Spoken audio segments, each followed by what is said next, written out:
Magandang araw po mga backyard. Dito pala tayo sa ating palaisdano sa aking backyard. Sa ngayon, hinugasan ko po yung huli nating mga dapna at isa ka kiti-kiti. Ito yung mga pagkain ng ating mga mulis. Yun mga backyard, yan yung tinatawag natin na dapna, yung kulay orange.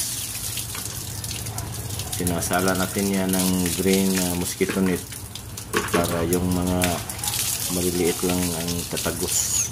At yan ang papakain natin sa ating mga fry mulis. So yung hindi tatagos, so itatapon natin yun, mga dumi, yung mga kahoy na nasali sa pagkuha natin.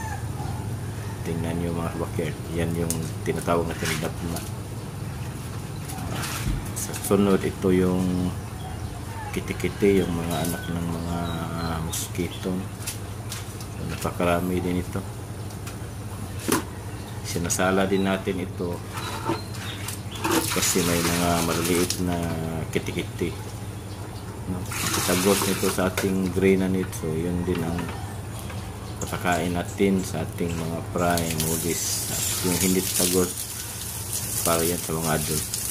So napakarami yan mga backyard, pero kulang pa rin yan sa ating mga mulis kasi ang dami-dami ng mga mulis na dito. Saka may kuy pa tayo at hindi na natin binibigyan ito kasi kulang ito para sa mulis.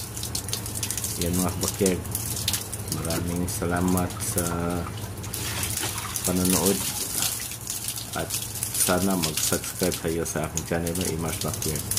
Thank you.